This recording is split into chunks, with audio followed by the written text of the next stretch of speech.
Let's talk about fear today. Now, fear is something that we all face, and we all face it on many grounds, many levels, many facets. It just runs throughout our whole lives. Many of us actually kind of pump ourselves full of fear to move forward, and we're all different on how we do this, right? Like for me, I know for a fact, fear is what motivates me. And anger. But anger is something that most of us do because you're sick of where you're at, or you're sick of your boss, or you're sick of who you're dating, or you're sick of your family, whatever it is. Maybe you're just sick of yourself. I don't know. But most of the time, fear is what guides us. And fear comes in so many forms. It's incredible.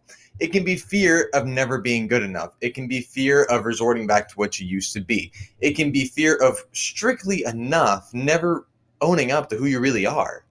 Now, for me, it really is just fear of will I ever become what I hope to become? Am I capable of more than what I think? So on and so forth. Can I become the best version of me that I'm hoping to achieve? Now, this is something and a theme that I've gone over many times while doing these videos. But I gotta tell you, when you think about fear, we always break it down to the most trivial form, right? Because the true fear is this: we have no idea what we're doing on this planet, okay? We are on a big ball of so many molecular levels, it's incredible, spinning through infinity, not knowing when time will stop and if a meteor is going to hit us tomorrow and wipe us all out.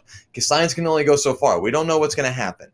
But that aside, that's a small fear. Or what about the fear that inside your body is a humongous interconnected universe that is far beyond what we've actually been able to understand? We have the basics down and we're getting much better at it, much faster. But no matter what, it's still foreign to us. It's like the ocean. If you don't live there naturally, you're not going to understand it all. Now, I bring this up because we're ignoring these parts of fear, where you never know what's going to happen in here. You never know what's going to happen out there. All you can know is what's going to happen in your little world, the little world that we've all created for ourselves in this man-made society. So I bring this up to ask you, what are you really scared of? What is stopping you? What is keeping you from reaching the next step? If you are level 2, how do you get to level 10? What steps are you going to take just to get to level 3? What are you going to do? What is stopping you? What is the fear? Do you not feel good enough? If so, what can you do to feel better? Does it involve asking somebody else their opinion of who you are or what they think you can do? Does it mean going out and proving to yourself that you're worth something? Is it fear that you're making mistakes over and over? And if so, have you made a checklist? Have you really broken down the pros and cons of the decisions you're making in the life you're living compared to what you thought it would be 2 to 3 years ago? Now, if this is all mixed and it doesn't seem like I'm coming across clear enough, it's because I got to tell you, it's hard to figure it out. It's hard to figure out how to be human. It's hard to figure out if you're making the right decisions. It's hard to figure out if fear is causing you to make excuses to yourself just to move forward. Oh, God, I can't really apply for that position. I don't think I'm management material. Oh, I don't think I should ask that person out. They seem so fucking cool, and I'm just this little weeb. What are you going to do? Just sit there and make excuses till you die and then look back at the last 60, 70, 40 years of your life, whatever you may die at, and be like, wow, that is a lot of barren landscape that also looks mystifying. I wish I would have explored it more. Do you want to be that person, or do you want to look back there and be like, look at all these bridges?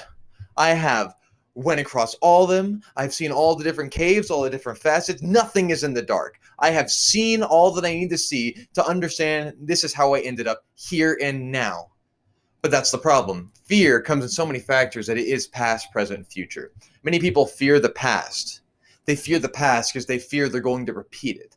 Many people fear the present because they don't know if they have what it takes to get over the past or get to that future. And many people fear the future. And I got to tell you, fearing the future is the best one to fear.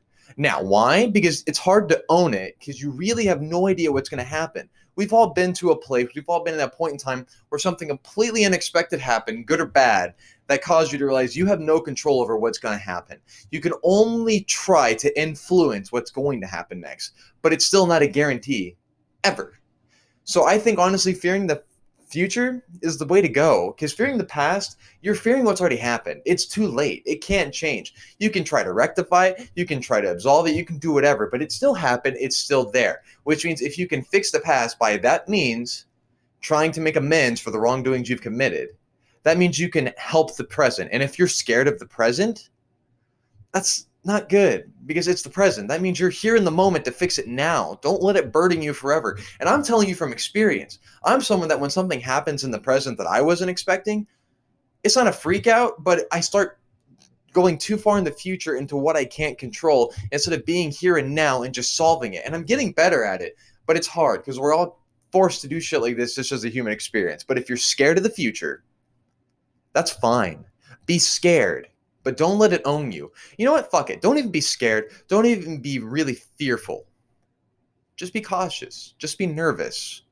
Have some anxiety about it. It's okay. And if you really want to tally that up to fear, that's fine, but keep fear at level 2. Just enough to realize that you can't control what's going to happen, but you can damn sure influence, like I said earlier. So do your best, work hard, really put your best foot forward, because you may not know what's going to happen, but trust me, if you really place all on black or white or whatever, dude, you may just win that gamble. And it's going to be so much worth it if you actually structurally made your vehicle ready for that expedition. But if you're just going in there with a mini SUV that has 300,000 miles on it and you've done no prep work, yeah, you're going to get beaten up. But if you go in there with a brand new car, which is you, because you fortified it. And I say brand new because you've repainted yourself, you've redid the hardware, you have a new engine, you have a new interior, you're looking good, you've worked on it, then you'll be able to go there safely and get there. If that analogy sucks, I'm sorry, but I kind of liked it. Regardless, you see what I'm saying? Fear is okay. Being scared is okay. Being nervous is okay. But you have to be scared, nervous, anxious, fearful for the right reasons, not because of the past and not because of the present. You have to solve these issues. Now, I know it's not all black and white, okay? I know some of us make mistakes in the present that really are going to fuck over our future. And it's hard to really get around those. And for those people who are going through that, I'm sorry. You know, thoughts out to you. Maybe it is a death in the family. Maybe it is you just lost someone important to you, whether it's just spiritually, emotionally, relationship wise, who knows? Maybe you just lost all your money. I don't know. Your house burned down. There are terrible things that are not in our control. And I hate saying it this way, but looking on the bright side, and once again, I'm not trying to say that if any of these terrible things have happened, that you can just look on the bright side immediately. It takes time to grieve. It takes time to process. It's not easy. And those are really the lowest points of life. Something you can't control that you didn't deserve, but it happened anyways. Those are those humbling moments, the ones that really help make you a person and show how strong you can be. But like we've all seen it. If you can rise above those shitty, dark, terrible moments that make the human life truly the epitome of suffering is living, then you can rise above anything. And the issues you had before that, am I going to reach my destination? Am I going to find the right love? Am I going to find the right path? Am I going to find the right job? If you can solve something as big as losing someone, losing all your belongings, your history, your past, whatever, if you can get over that, then you can get over all the other petty shit that we're all trying to solve. All the insecurity, all the doubt, all the what ifs. Once you solve those, you're in the clear. And I got to tell you, I think I've made the point clear here. Get to the future. Stop worrying about the past. Fix the present. Aim for the future. It's scary. It's uncertain. It's the unknown. And God damn it, that's what makes it exciting. So, hey, try your best. If you fall, get back up. If you break, if you scrape yourself, whatever it is, heal up, take a rest, and get there. You have time. Stop pretending you don't. And I'm telling you, I'm on the journey with you right now. I'm trying my best to become something greater. Let's do it together. Thanks for listening.